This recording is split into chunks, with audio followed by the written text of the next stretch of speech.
Hello दोस्तों, स्वागत है आप सभी का लाइब्रेरी साइंस टॉपर चैनल पे। दोस्तों, हम लोग बिहार लाइब्रेरी क्लास के लिए 50 क्वेश्चन का सीरीज स्टार्ट किए हैं। तो हम लोग क्वेश्चन पे आते हैं। अगर आपको अच्छा लगे तो चैनल को सब्सक्राइब करें और वीडियो को लाइक करें। बीपो कहाँ स्थापित है? बीपो मतलब होता है वर्ल्ड इंटेलेक्चुअल प्रॉपर्टी ऑर्गेनाइजेशन। ये कहाँ स्थापित दोस्तों? ये स्थापित है जिनेवा में। कहाँ है? जिनेवा में। जिनेवा कहाँ? स्विट्जरलैंड। अंतर्राष्ट्रीय स्तर का लाइब्रेरी एसोसिएशन कौन है? अंतर्राष्ट्रीय स्तर का लाइब्रेरी एसोसिएशन तो ILA कहाँ का है? इंडिया का है। BLA कहाँ है? Bengal library association. ILA हो गया इंडियन लाइब्रेरी एसोसिएशन, BLA हो गया बंगाल लाइब्रेरी एसोसिएशन, ALA हो गया अमेरिकन लाइब्रेरी एसोसिएशन। ये कोई एक देश का ही है। ILA इंडिया का है, ALA अमेरिका का है। इफ्ला क्या है? पूरा वर्ल्ड लेवल पे है। तो इफ्ला है International Federation of Library Association and Institution. IFLA में क्या आता है? International Federation of Library Association and Institution. तो इफ्ला क्या हो गया? अंतर्राष्ट्रीय स्तर का हो गया। संयुक्त राष्ट्र अमेरिका के राष्ट्रीय पुस्तकालय का नाम क्या है? संयुक्त राष्ट्र अमेरिका के राष्ट्रीय पुस्तकालय का नाम क्या है दोस्तों? इसका नाम है लाइब्रेरी ऑफ कांग्रेस। संयुक्त राष्ट्र अमेरिका के राष्ट्रीय पुस्तकालय का नाम है लाइब्रेरी ऑफ कांग्रेस। जैसे इंडिया में नेशनल लाइब्रेरी है और अमेरिका में क्या है? यही है। अगला, निम्नलिखित में से कौन सा दुनिया का सबसे बड़ा और सबसे पुराना लाइब्रेरी एसोसिएशन है? दुनिया का सबसे बड़ा और सबसे पुराना लाइब्रेरी एसोसिएशन कौन है? American library association, ALA। क्या है? ALA। इसकी स्थापना कब हुई थी? 1876 में। कब हुआ था? 1876 में। ब्रिटिश लाइब्रेरी एसोसिएशन का मूल नाम क्या है? ब्रिटिश लाइब्रेरी एसोसिएशन का मूल नाम है लाइब्रेरी एसोसिएशन UK। इसका नाम है। FID का पूरा नाम क्या है? FID का पूरा नाम क्या है? International federation for information and documentation. क्या है? International federation for information and documentation. Library technology report का प्रकाशन है। लाइब्रेरी टेक्नोलॉजी रिपोर्ट का प्रकाशन किसके द्वारा किया जाता है? ALA के द्वारा। किसके द्वारा? ALA के द्वारा, अमेरिकन लाइब्रेरी एसोसिएशन के द्वारा।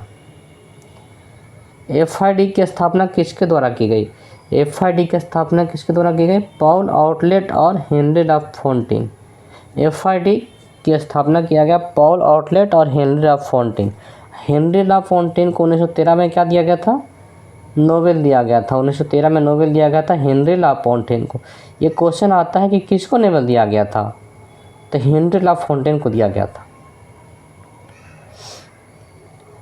FDI पर भारत सरकार के मत के बारे में सूचना निम्नलिखित में से किस में मिल सकती है? FDI क्या है? Foreign direct investment.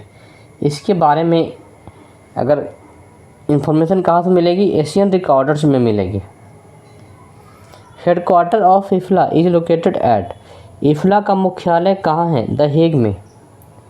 कहाँ है? The Hague.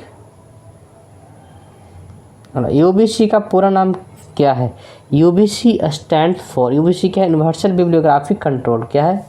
Universal bibliographic control. Option number D। LCSH list of subject heading का प्रकाशन वर्ष है। LCSH मतलब क्या हो गया? Library of Congress subject heading. क्या हो गया? Library of Congress subject heading का प्रकाशन वर्ष कब है? 1898 में है। किस पुस्तकालय संघ की स्थापना 1876 में हुई? 1876 में किसका स्थापना हुआ? ALA का। किसका हुआ? ALA का स्थापना हुआ 1876 में। ALA मतलब हो गया American library association. The library association किस देश के ग्रंथालय विकास से जुड़ा है? Which country of promotion of library मतलब कहा द लाइब्रेरी एसोसिएशन जो है वो किस देश के यूनाइटेड किंगडम। लाइब्रेरी एसोसिएशन कहाँ का? UK का। लाइब्रेरी एसोसिएशन किसका है दोस्तों? ये UK का है। UK मतलब क्या होता है? United Kingdom. और Association for Special Library and Information Bureau. ASLIB एक विशेष पुस्तकालय है। किसका है ये? UK का है। एस्लिप भी Association of Special Libraries and Information Bureau. ASLIB क्या है? UK का है ये। सार्वभौमिक ग्रंथ पूरक नियंत्रण मतलब यूनिवर्सल बिब्लियोग्राफिक कंट्रोल किसके द्वारा जारी किया जाता है? किसका कार्यक्रम है? इफ्ला का। इंटरनेशनल बिब्लियोग्राफिक कंट्रोल इफ्ला का कार्यक्रम है। इफ्ला का फुल फॉर्म क्या हो गया? International Federation of Library Association and institution. Library of Congress किसका राष्ट्रीय पुस्तकालय है? लाइब्रेरी ऑफ कांग्रेस किसका है? यूएसए। ऑप्शन नंबर डी ये हो गया यूएसए। लाइब्रेरी ऑफ कांग्रेस किसका है? यूएसए का। यहाँ पे ऑप्शन छूट गया है, तो लाइब्रेरी ऑफ कांग्रेस यूएसए का है। इसका स्थापना कब हुआ था? लाइब्रेरी ऑफ कांग्रेस का स्थापना कब हुआ था? 1800 ईस्वी में। कब हुआ था? 1800 ईस्वी में। और ये अमेरिका का नेशनल लाइब्रेरी है। प्रकाशन की सार्वभौमिक उपयुक्तता किसका कार्यक्रम है? इफ्ला का। प्रकाशन की सार्वभौमिक उपयुक्तता किसका कार्यक्रम है दोस्तों? Universal Authority of Publication IFLA. राष्ट्रीय पुस्तकालय का उनके स्थापना क्रम के आधार पर सही क्रम क्या है दोस्तों? ये दोस्तों देखिए क्वेश्चन बहुत ही हार्ड है, और इसमें कहा गया है कि ब्रिटिश लाइब्रेरी का मॉडर्न में भी स्थापना हुआ था, लेकिन ये फॉर्मली का बात करा। जब पहले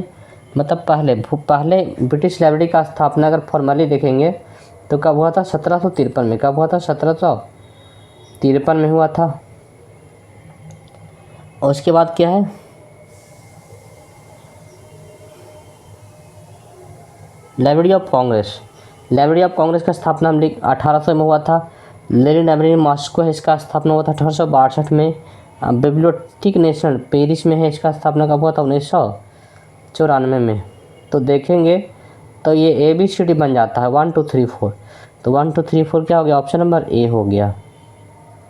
क्या हो गया? Option number A. अगला, the best reading for the largest number at the least cost किसका आदर्श वाक्य है? ये किसका है? ALA का। किसका है? ALA का है। अगर कोई आदमी का नाम रहे, किसी आदमी का नाम रहे, तो इसमें होगा मेलविल डेवी। किसका है? ये मेलविल डेवी का भी है। मेलविल डेवी ALA से जुड़े हैं, तो कहीं कहीं ALA भी ऑप्शन रहता तो सही होगा। अब मेलविल डेवी भी ऑप्शन इसका रहेगा तो क्या हो जाएगा? वो भी क्या हो जाएगा? एकदम सही हो जाएगा। दोनों में से कोई एक ही रहेगा ऑप्शन। अगला, इफ्ला की 2025 की world library and information Congress किस शहर में होगी? दोस्तों देखिए, इफ्ला हर साल world library and information Congress का आयोजन करता है। 1992 में ये इंडिया में आयोजन हुआ था, डॉक्टर रघुनाथन के जन्मदिन के 100वें अवसर पर। और इस बार 2025 का बात किया गया तो 2025 में हुआ था अस्ताना में। कहाँ हुआ था? अस्ताना, कजाकिस्तान में इसका आयोजन किया गया है 2025 में। इफ्ला का पूर्ण रूप क्या है? इफ्ला का पूर्ण रूप है International Federation of Library Association and institution. ये इफ्ला का पूर्ण रूप। सूचना प्रबंधन संघ, एसोसिएशन फॉर इंफॉर्मेशन मैनेजमेंट, इसका नया नाम क्या है? एसलिप। सूचना प्रबंधन संघ मतलब एसोसिएशन फॉर इंफॉर्मेशन मैनेजमेंट का नया नाम क्या है दोस्तों? इसका नाम है एसलिप है इसका नया नाम। सिलिप का पूर्ण नाम क्या है? सिलिप का पूर्ण नाम है charter institute of library and information professionals.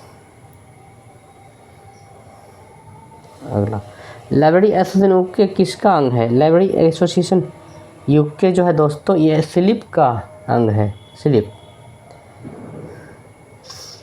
किसका अंग है दोस्तों? सिलिप। सिलिप भी कहाँ का है? ये भी यूके का ही है। लाइब्रेरी एसोसिएशन यूके का ही नया नाम क्या हो गया? अब सिलिप हो गया है। कैटलॉगिंग सूचना के आदान प्रदान के लिए इफ्ला द्वारा निर्मित नियमों का सेट है, इसको क्या नाम है? इसका ISBD। कैटलॉगिंग सूचना के आदान प्रदान के लिए इफ्ला द्वारा निर्मित नियमों का सेट का नाम क्या है? ISBD।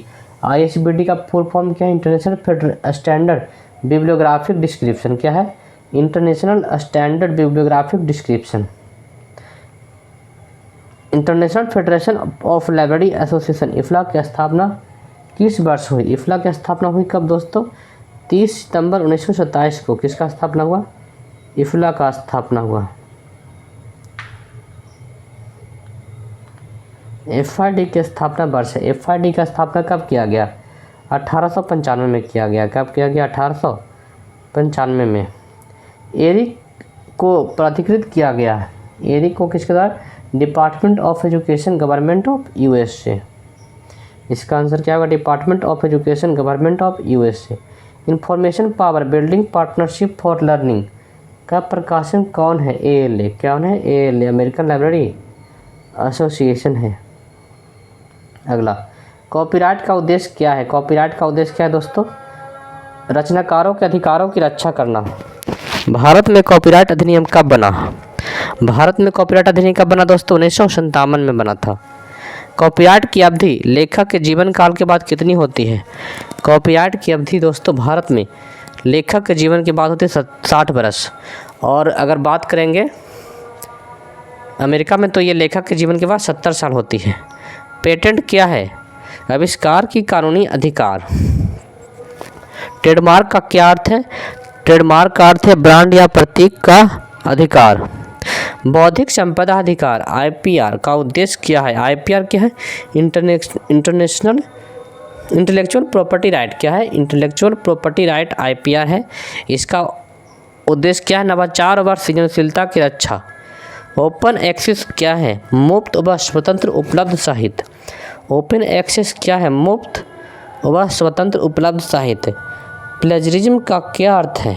प्लेजरिज्म मतलब क्या होता है दोस्तों? साहित्यिक चोरी होता है प्लेजरिज्म। क्रिएटिव कॉमन्स लाइसेंस का उद्देश्य क्या है? रचनात्मक कार्यों के उपयोग को अधिकार देना। क्रिएटिव कॉमन्स लाइसेंस का उद्देश्य क्या है? रचनात्मक कार्यों के उपयोग के अधिकार देना। कॉपीराइट रजिस्ट्रार कहाँ स्थित है? कहाँ स्थित है दोस्तों? नई दिल्ली में। कॉपीराइट रजिस्ट्रार कहाँ स्थित है? नई दिल्ली में। लाइब्रेरी ऑटोमेशन का मुख्य उद्देश्य क्या है? पुस्तकालय सेवाओं का कंप्यूटरीकरण करना।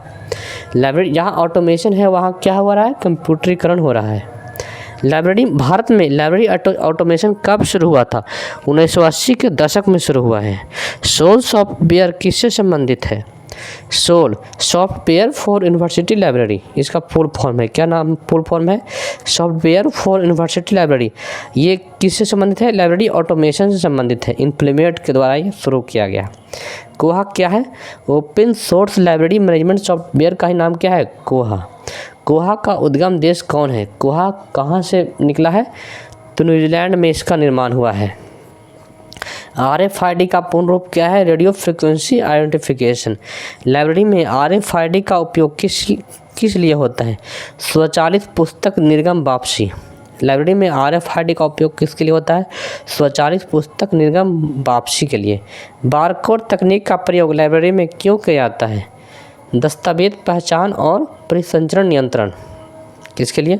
दस्तावेज के पहचान करने के लिए, नियंत्रण करने के लिए, परिसंचरण नियंत्रण करने के लिए।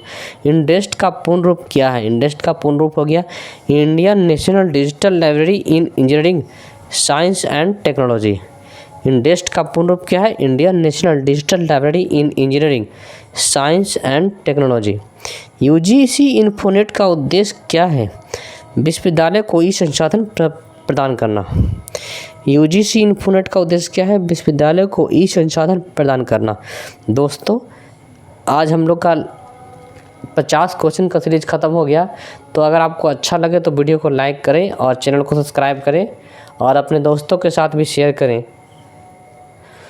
दोस्तों जब तक बिहार लेवल का एग्ज़ाम नहीं हो जाता ये सीरीज आते रहेगा और हमेशा मैं 50 क्वेश्चन का कराते रहूँगा। अगर आपको और भी क्वेश्चन करना है तो आप मेरे व्हाट्सएप चैनल ज्वाइन कर सकते हैं और टेलीग्राम चैनल पे मैं क्यूज करवाता हूँ। तो आज के लिए बाय बाय। अगले सीरीज में हम फिर मिलेंगे।